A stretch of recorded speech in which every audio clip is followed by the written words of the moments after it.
now Citrus County's top political podcast.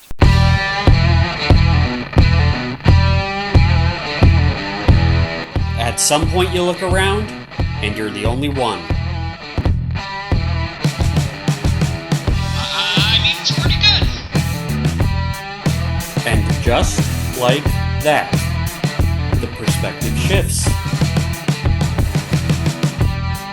Paging Bobby Winsler to the microphone. On in 3, 2. Welcome in! Coming to you remotely today. However you're making us part of your day, whether it's Apple Podcasts, Spotify, the iHeartRadio app, or even through the Concurrent mobile app and website, I am sure glad you're joining us. Let's get crazy today. As I'm sure you know by now, since both Concurrent columns last week were on the subject, Commissioner Holly Davis proposed that Commissioner Ron Kitchen not accept the chairmanship when he is nominated at the November 30th meeting. This break in protocol has inspired me to also break the rules today. In the spirit of skipping the normal order of things, I am going to react to the Sunday's Chronicle commentary first in that topic, which is usually reserved for the second. Then we'll talk about moral licensing and take it one step further down the philosophy ladder in the second topic about 5 to 7 minutes from now. New print editions of the Concurrent, as of today, can be found at all of our distributing partners. That's the Biscuit Barn and Granny's in Crystal River, as well as Papa J's and Dylan's Cinnamon Sticks in Inverness. There's also a box in front of the Concurrent office in Lecanto, right off 44, in between them all. When a new edition comes out, I refer to the company that I send them to as my printer. I bet you do this with some of the services you pay for as well. My electrician, or my pool guy. We do this with people who provide value for us that we don't mind paying for because of what we receive in return. It's easily defined when it's a tangible product like a paper or a service or anything listed above. But what does the Concurrent provide you? You probably don't refer to this as my paper, although you're more than welcome to. But it's not as clearly defined of a transaction as any of the others. It's not really your news source because we don't deal in reporting or breaking news. But it is your thought guide, your insight into the intellectual world of academia. And it's becoming increasingly evident that it is going to need to be your voice of critical commentary on the commission when necessary. I've been saying for months that a time would come when a strong commentary section is needed, and my criticism of the Chronicle was that I wasn't sure if they were going to be able to rise to that challenge. Executive editor Jeff Bryan did write a great piece about a month ago, pushing for the need to strategically plan, but there has been nothing even remotely close to critical analysis since. And don't tell me that that's what the editorials are for. Movements need faces, they need leaders, and 350 unsigned daily words just aren't going to get the job done. Now, we have a showdown on the local level over the chairmanship, and our local paper that in April had sworn to keep the opinion section dedicated to local issues is silent on the matter. Instead, we get a feature column on redistricting, which is a state-level process that won't be resolved until March of next year. And Jerry Mulligan, who built an illustrious career on speaking truth to power, he returns to the pages at this pinnacle time in public affairs, only to talk about some out-of-town trip. And I'll be the first to admit it, I'm on the outside of the inside joke when it comes to his dog. I don't get it. I hate radio shows that take an outrage approach. But I'm angry, and I'm at a loss. The front page of the Concurrent this month is people standing on a plank that protrudes beyond a cliffside with a politician standing at the opposite end hanging over a large fall. the people are starting to walk away from the plank holding the politician up. And at this point, I'm not so sure it shouldn't be an editor behind a desk rather than a politician behind a podium to make the metaphor more accurate right now. If you truly want to know how bad the disconnect between the public and the paper is, don't look in the opinion section, look above it. You know what you'll find? An advertisement. But not just any advertisement, it's what's called a house ad. House ads are media publications using space to promote themselves, which isn't unusual in any medium, but this house ad has a call to action in it. It's urging readers to call in their credit card number or to send a check into the Chronicle's offices for the purposes of tipping their delivery drivers. The disconnect is not that the Chronicle is unaware their delivery service is bad. They are still running the homepage banner graphic for delivery customer service, and every now and then an apology will surface as well. The disconnect in the messaging as to how this problem will be fixed.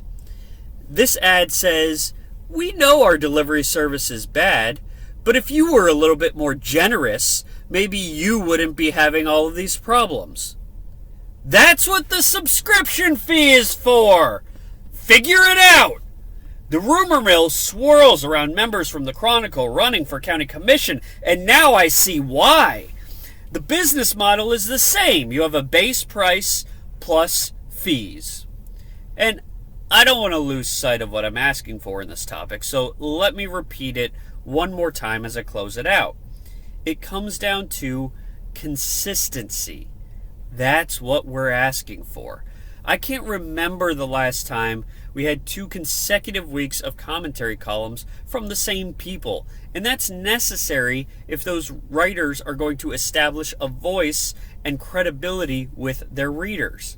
And if these writers ever get so inspired to try and make a difference in the way only true journalists can, then that familiarity and trust will be essential.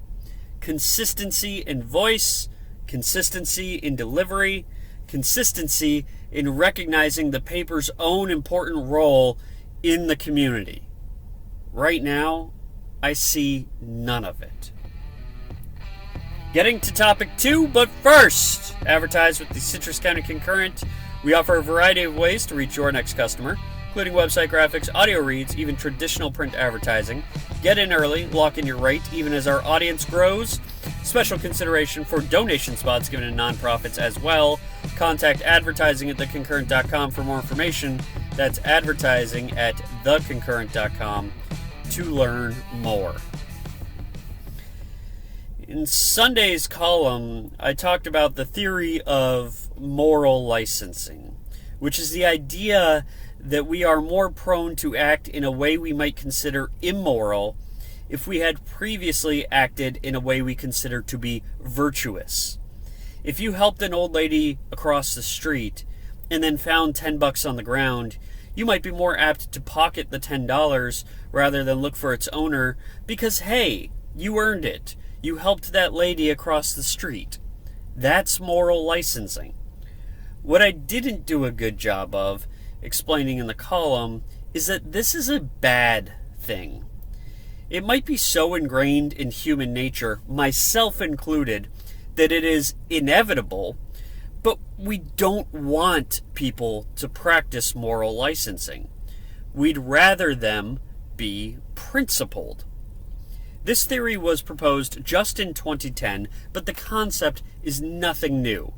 18th century philosophers Jeremy Bentham and later Immanuel Kant are 2 of the greatest minds in utilitarianism. Bentham proposed what became known as act utilitarianism, which takes situations on a case-by-case basis and says you should act in a way to maximize the public good. Later that century, Kant thinks that this is incomplete and that there are certain rules to govern situations that should be applied in all cases, not just individual cases as they arise. He created rule utilitarianism, loosely governed by categorical imperatives or universal directions for behavior. I know this is a little complicated, So let me explain it with something a little more tangible. The difference between rule and act utilitarianism is best explained by Batman. Gotham would be a much better city if Batman just killed the Joker. That would maximize public good for the most amount of people. The rule utilitarian in this case would not only condone, but even encourage Batman to murder his foe. The rule utilitarian, presumably Bruce Wayne by his actions, has a set of principles that he will not break regardless of the situation. One of these is he won't kill. He will do everything he can to maximize the public good, but limit his own powers, even if he's capable of more, because it's outside his principles. People who moral license are act utilitarians. You can see from this example where that starts to get troubling. We shouldn't trust people who practice philosophies that condone or even encourage murder. Let's apply this to local organizations in Citrus County politics. My biggest gripes last election cycle was with the Chronicle and the Chamber. Not because I think these organizations are bad for the county, quite the opposite. They do amazing work. But rather because they were acting like moral licensing act utilitarians, and I believe in the guiding principles of rule utilitarianism. The guiding principle of an organization like the Chamber should be that the leadership reflects the will of its members, since it's a member-driven organization. The principles that dictate the actions of the Chronicle have been laid out for over 100 years by the Society of Professional Journalists in Code of Ethics and Best Standards and Practices. So when leaders of the organizations store campaign material for a candidate not supported by the majority of their members, or take off work early to participate in campaign events on behalf of candidates not supported by the majority of their members, or write or bury favorable stories to the sheriff's office that would otherwise be on the front page when election season is going on, or when reporters approach stories that they hear about secondhand, but they trust those sources enough to already have the narrative made up in their minds by the time they talk to all the other sources. These are all examples of people who are working on behalf of their own agenda at the expense of the principles that should be guiding their actions. It's not noble, it's incredibly selfish. And how do you justify this selfishness? How do you put yourself in a position that you were willing to go against what your organization stands for in order to advance your personal agenda? You moral license. You recall all the great things you've done in the past, and you use that as justification for whatever it is you're doing in the present.